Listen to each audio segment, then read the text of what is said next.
Assalamualaikum warahmatullahi wabarakatuh.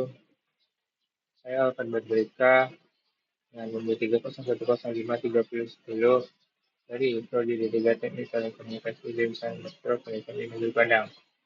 Saya akan membacakan hasil laporan dari proyek akhir dari mata kuliah antena yang berjudul Perancangan Antena Mikrostrip Nokta di Dipol Array atau MLPDA untuk sistem komunikasi LoRa pada frekuensi 93 MHz.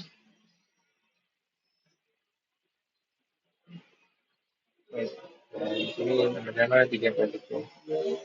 Ini tujuan sangat efektif diantaranya. Yang pertama ada merancang antena mikrostrip Optra di Dipol Area A pada frekuensi kerja 923 MHz untuk aplikasi LoRa. Melakukan simulasi desain antena menggunakan software CST Studio. Yang ketiga ada menganalisis parameter karakteristik antena hasil simulasi meliputi return loss, voltage sending wave ratio atau FSWR, gain dan pola radiasi.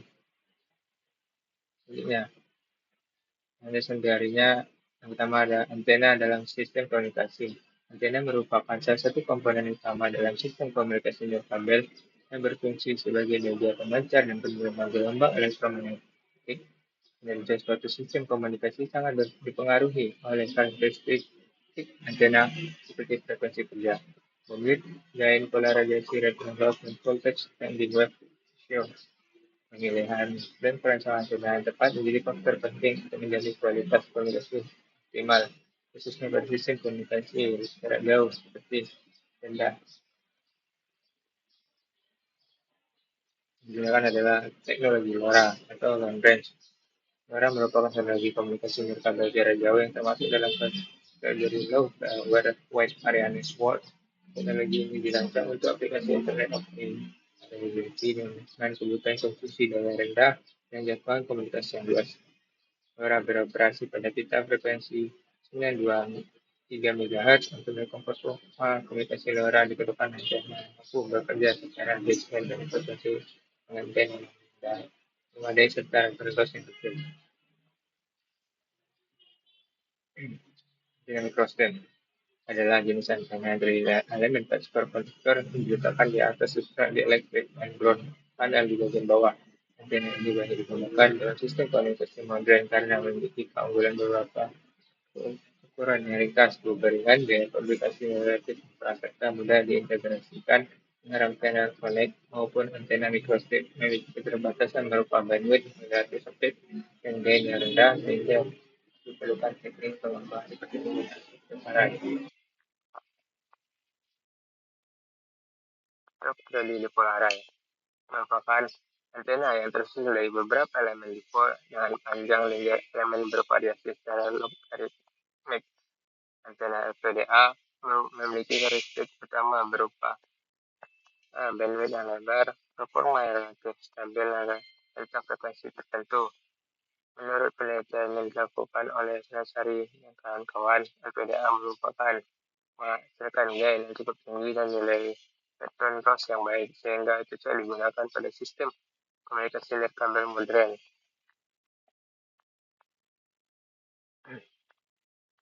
Berikutnya ada antena mikrostrip atau MLPDA, merupakan pengembangan dari LPDA dengan bentuk mikrostrip. Dengan jurnal yang sebelumnya saya pada acuan frekuensi 28 GHz, yang mana itu merupakan untuk komunikasi 5G dengan hasil yang kelajak. Dan yang saya buat adalah perancangan pada frekuensi yang lebih rendah seperti 923 MHz untuk penyesuaian dimensi antena. Di sini ada prinsip perancangan antena LPDA. Perancangan antena LPDA didasarkan berupa faktor utama. Pertama, skala, kedua faktor spasi. Faktor skala menentukan perbandingan panjang elemen dipol berurutan, sedangkan faktor spasi menentukan jarak elemen dipol panjang elemen dipol terbesar ditentukan berdasarkan seperempat panjang gelombang efektif pada frekuensi tanda. Sementara elemen berikutnya dihitung menggunakan hubungan log periodik. Metode perancangan yang mengacu pada prinsip yang dijelaskan di dalam rujukan. perancangan kinerja antena. Baik, memang parameter kinerja antena digunakan menganalisis apakah antena dirancang telah memenuhi spesifikasi yang diinginkan. Yang pertama, dari electron loss, menunjukkan tingkat kecocokan impedansi antara antena dan saluran transmisi. Yang kedua adalah PSPR, menggambarkan efisiensi penyaluran daya dari sumber antena. Tiga, bandwidth, tentang frekuensi kerja antena. Yang keempat, yang menunjukkan fokusnya daya radiasi arah tertentu. Daya terlalu sebagai umum berada di bawah 10 dB dan PSPR sama dengan 2, yang mana menunjukkan hasil panjang pada jurnal acuan. Berikut adalah hasil dari pekerjaan dari antena LPDA saya. Yang mana ini rilis awal dan tampak depan dan tampak belakang. Baik, bisa dilihat ini dia adalah antena dari CS3.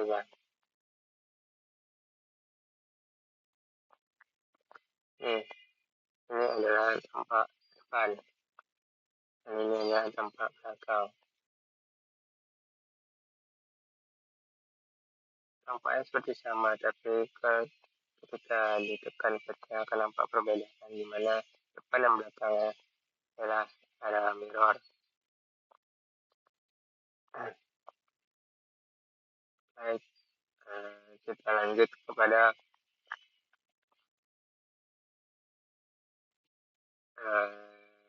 berikutnya.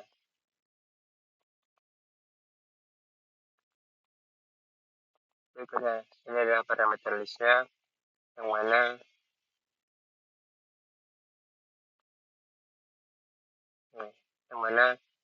saya memiliki substrat yang 240 dan 24 cm dan 13 untuk lebarnya ada 13 cm.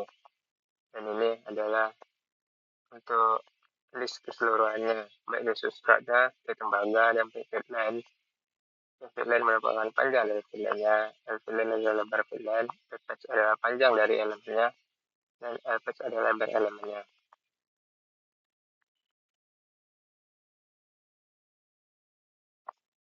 Baik, bisa lihat ini adalah substrat yang gurun. Begitupun dengan untuk list yang lainnya. Ini adalah komponen yang digunakan. Dihubungkan dari setiap komponen diambil titik acuannya di bawah supaya ketika perubahan dari list atau dari parameter list mengikuti rubahnya antena nantinya. Ini adalah portnya yang akan diletakkan bagian bawah. Ini adalah hasil dari port sinyalnya.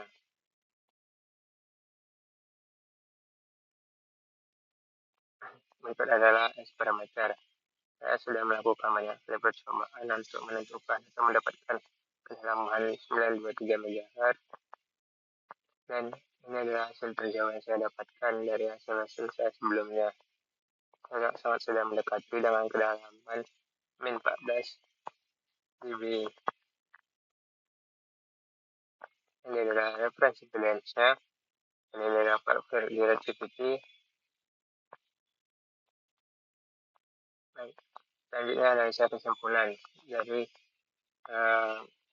proyek saya. Analisa berdasarkan hasil perancangan simulasi antena laser strip locally atau LPDA untuk sistem komunikasi luar frekuensi kerja 923 MHz menggunakan software CST dapat dianalisa di sana telah mengikuti prinsip dasar perancangan periode yang direalisasikan dalam bentuk microstrip dengan dipol, jarak antara yang serta pemilihan substrat panel yang bekerja optimal pada frekuensi tersebut. Hasil simulasi parameter menunjukkan bahwa nilai lateral loss berada di bawah min 10, lebih tepatnya min 14 dB. Seharusnya mungkin bisa mendapatkan lebih dalam ketika sebelum dilakukan publikasi.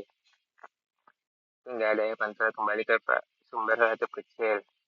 Analisis pola radiasi antara jam 4 jam menunjukkan bahwa antena LPDA memiliki arah radiasi cenderung ke arah bidireksional sesuai dengan karakteristik log periodik atau LoRa yang membutuhkan jangkauan komunikasi yang lebih luas dan stabil. Hasil simulasi dan menunjukkan bahwa antena mampu memberikan penguatan yang lebih baik dibanding dengan metode tunggal secara keseluruhan Hasil simulasi menunjukkan bahwa penerapan ponsel beralih pada antena mikrostrip mampu mengatasi keterbatasan yang dari umum yang terdapat pada antena mikrostrip konvensional. Dengan demikian, antena LPDA dirancang telah memenuhi parameter kinerja antena yang dibutuhkan untuk aplikasi LoRa pada frekuensi 923 MHz. Itulah kesimpulan.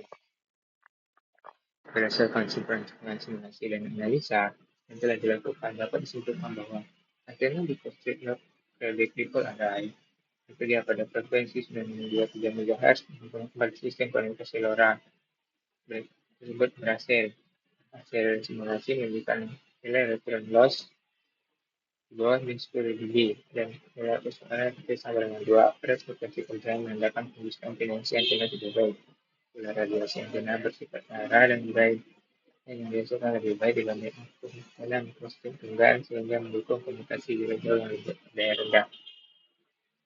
Dengan itu, pada antena mikroskop terbukti mampu meningkatkan performa antena persegi bandwidth hingga antena FDA yang dirancang dinilai layak untuk diaplikasikan pada sistem sekarang. Kita frekuensi 923 MHz. Dan saran saya, LPDA merupakan antena mikrostrip yang seharusnya internet lebih kecil. Tetapi di sini saya mendapatkan antena yang besar, yang 24 cm dan dengan lebar 13 cm. Mungkin caranya praktikan dapat untuk mencari atau menambahkan teks yang baru atau menambahkan desain yang baru sehingga hasil dari antena dapat diperkecil dan juga background loss-nya dapat lebih halal ketika publikasi terjadi pengurangan return loss tidak mempengaruhi hasil dari antena itu sendiri. Mungkin sekian dari pembacaan dari laporan akhir saya. Ucapkan terima kasih. Assalamualaikum warahmatullahi wabarakatuh.